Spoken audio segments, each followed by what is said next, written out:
Welcome back to part 2 of this ferret breeding vlog. The first episode looked at the mating process and is linked in the card above on the screen. This episode will now cover the pregnancy and the birth. As previously, we will follow the experience of Chilli, our Dark Sable Jill, who was paired with Rumble, a full Angora hob. Let's jump right in with a slide right out of your old school textbook. This shows the uterus of a ferret. Rather than being one large womb at the centre, there are two separate uterine horns on either side. It is in these horns, or tubes, that the baby kits will grow.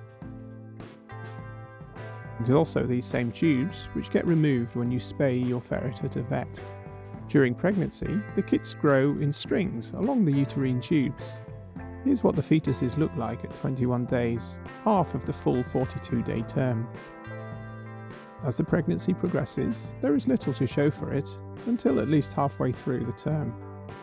For this reason, we monitor the weights of the Jills daily. This chart shows Chilli gaining weight steadily throughout the term and gave us a good view as to what we might be expecting in terms of kit numbers.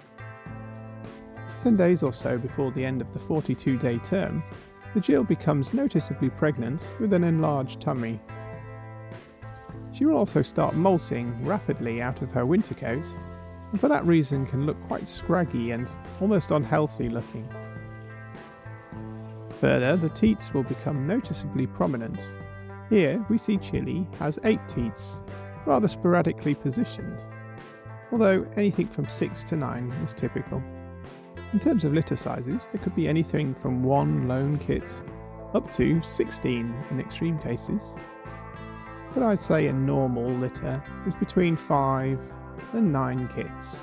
About 5 days prior to birth, we move our Jills into their nursery suites indoors. These are 5-foot cages which are purposefully basic and small, but perfect safe spaces to raise kits. As you can see, moving from a large outdoor enclosure to a small cage does not go down well at first, but they soon settle in. We use a shredded soft paper, sort of hamster bedding, which is warm and easy to clean, but ensures the kits don't get lost or stuck as they might with blankets or fleece. The final big sign that labour is imminent is the release of the mucus plug. This is like their water's breaking, and it results in a stringy, thick mucus being expelled. Labour often happens at night, and for Chilli this was no different. You can see in this sped up video there is plenty of activity in her tummy.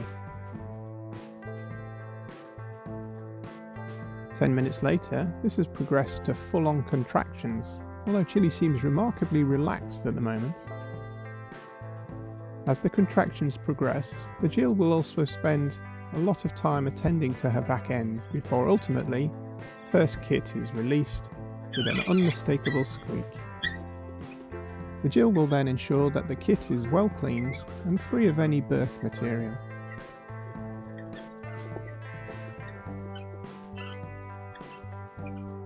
Although this is not a great view, you can see here at the top that Chilli has birthed her third kit and is eating the placenta.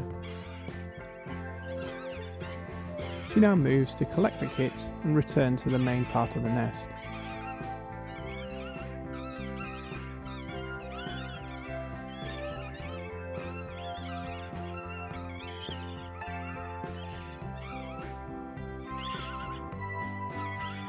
The whole labour process lasted a couple of hours, but by morning it was all peaceful.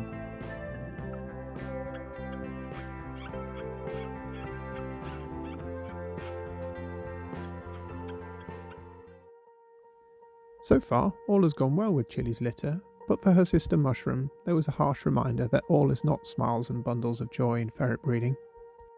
Mushroom had an unusual litter of only one kit, and unfortunately, this kit was stillborn. Swear I won't forget this, why do I regret this? In my mind reckless, thoughts are feeling endless, sitting up I'm breathless, anxiety's infectious. Despite the kit being dead, Mushroom continued to mother and clean it throughout the night. Being broken, I feel like an ocean filled up with emotion. Anger ain't a potion, rub it on like lotion, I can feel it soaking. Which is why it's in such perfect condition in my hand here. Move on till I let go. I feel so lost, never at home. Need to Kit deaths always hit us hard here at Kingsdown. can't move on till I let go. Back to Chilli now. After assessing the Jill and the kits visually for a day or two, we can then, if appropriate, take the kids out for a health check and take weights.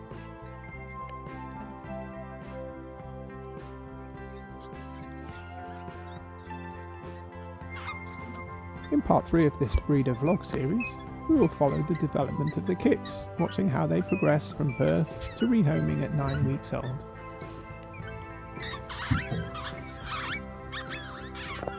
Thanks for watching. If you did like the video, please like and subscribe and try out some of our other videos.